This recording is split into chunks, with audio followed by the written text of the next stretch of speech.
என்னோட பேர் சுஜாதா. நான் இங்கே பக்கத்தில் செம்பாக்கத்துலேருந்து வரேன். இன்றைக்கி மார்னிங் உங்கள் ஸ்ட்ரீட்டில் இருக்க எல்லாரையும் ஒரு ஃப்ரெண்ட்லி விசிட்டாக மீட் பண்ணி ஒரு மேகசின் வாசிக்க கொடுத்துட்டு போகிறேன் மேடம். உங்கள் பேர் தெரிஞ்சுக்கலாமா? உள்ளே வாங்க. Thank you ma'am. நம்ம பாருங்கள், இந்த பத்திரிகை பாருங்கள், அமைதி தவழுமா உலகிலே அப்படின்னு சொல்லி அந்த கேள்விக்கான பதிலில் தான் இந்த பத்திரிகை பேசுது.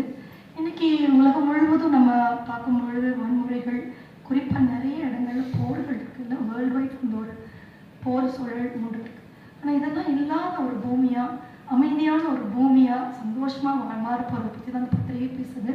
இந்த லாஸ்ட் பிக்சர் பாருங்களேன். இப்போ இதெல்லாம் யார் செய்ய போகிறா அப்படின்றது கூட இந்த பத்திரிகை இருக்குது. நீங்களும் வாசிக்கணும்னு அவங்களுக்கு கொண்டிருக்கேன்.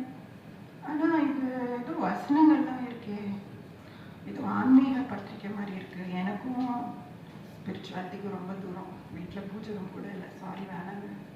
நோ ப்ராப்ளம் மேம், நான் கம்பல் பண்ணுறதில்ல. உங்கள் ஹாலில் பார்க்கும்போது ஒரு பியூட்டிஃபுல்லான நிறைய ஓவியங்கள் இருக்குது. ரொம்ப அழகாக இருக்குது. அதோடைய கலர் காம்பினேஷன்லாம் பார்த்தா அற்புதமாக இருக்குது. எங்கே வாங்கினீங்க மேம் இதெல்லாம்? இதெல்லாம் நான் வரைஞ்சதுதான். நான் ஒரு ஆர்டிஸ்ட்டாக ஒர்க் பண்ணேன். ஓ அப்படியா, எக்ஸலண்ட். நான் வீட்டுக்குள்ளே நுழையும் போது கூட அங்கே ஒரு கோலம் பார்த்தேன். அது கூட கொஞ்சம் டிஃப்ரெண்ட்டாகவே இருந்தது. நிச்சயம் நீங்கள் தான் அதை போட்டுக்கணும்னு நினைக்கிறேன். ஆமாம், அது வந்து ரங்கோலி பேட்டர்ன் சொல்லுவாங்க. ஓகே. ஸோ இந்த ஓவியம் இதெல்லாம் பற்றி பேசும்பொழுது எனக்கு நான் பார்த்த ஒரு வீடியோ உங்களுக்கு காமிக்கணும்னு தோணுது. அந்த வீடியோவில் பார்த்தீங்கன்னா ஒரு சின்ன மீன் தான், குட்டி மீன். அதுக்கு பேர் பஃபர் ஃபிஷ்ன்னு சொல்கிறாங்க. அது கடலுக்கு அடியில். அது எப்படி நிறைய ஓவியங்கள், ரொம்ப பிரம்மாண்டமான ஓவியங்கள் வரையுதான். ஸோ அதை பற்றி இருக்குது, பாருங்களேன்.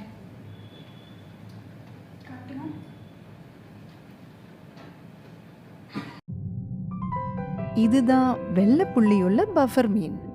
கடல் மணல்ல அது வரைஞ்சிருக்கிற ஓவியத்தை பாத்தீங்களா? எவ்வளவு அழகா இருக்குல்ல?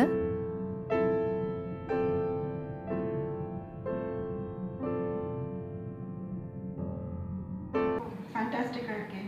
நம்மளை விட அழகாக கோலம் போடுது. ஆமாம். ஸோ இதெல்லாம் பார்க்கும் பொழுது மேம், இந்த டிசைனுக்கு பின்னாடி ஒரு டிசைனர் இருக்கணும். அதுதானே லாஜிக். ஏன்னா இப்போ உங்களோட ஓவியங்கள் எடுத்துக்கிட்டா அது தானாக வந்தது அப்படின்னு சொன்னால் உங்களுக்கு எப்படி இருக்கும்? ஐயோ, ரொம்ப அப்செட் ஆகும்.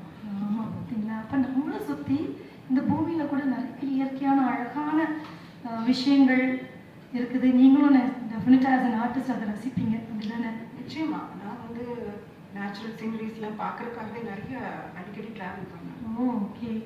ஒரே ஒரு சின்ன மயில் இறகு எடுத்துக்கோங்களேன், எல்லாரும் நம்ம ரொம்ப அட்மையர் பண்ணுவோம் இல்லையா? ஸோ அதை பார்க்கும் பொழுது நீங்கள் என்ன ஃபீல் பண்ணுவீங்க? இப்போ ரொம்ப கவர்ச்சிகரமான கலர்ஸில் இப்போ கூட ரீசெண்டாக ஒயிட் அண்ட் ரெட் மயில் ஒரு ஃபோட்டோ பார்த்தேன். ஓகே. ஸோ அந்த டிசைன்ஸ்லாம் பார்க்கும்பொழுது ஷேட்ஸ் அதுக்கு பின்னாடி கட்டாயம் ஒரு டிசைனர் இருக்கணும்.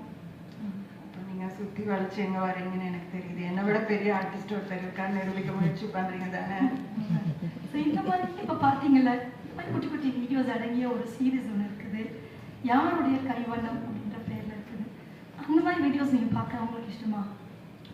ஓகே, நான் ட்ரை பண்ணுறேன். ஃப்ரீ டைமில் இருந்தால் நான் பார்க்குறேன். பட் எங்கே போய் பார்க்குறது? எங்களோட வெப்சைட்டில் நீங்கள் அதை டவுன்லோட் பண்ணிக்கலாம். இந்த மேகசினில் கூட பாருங்கள், இதுதான் எங்களோட வெப்சைட் jw.org. சைடில் இருக்க கூட இதை நீங்கள் ஸ்கேன் பண்ணிக்கலாம். ஓகே, நான் போய் என் செல் எடுத்துகிட்டு வந்தால் ஸ்கேன் பண்ணி பாருங்கள். நான் ஒரு 2 days கழிச்சு இந்த பக்கம் வருவேன். உங்களோட ஃபீட்பேக் எனக்கு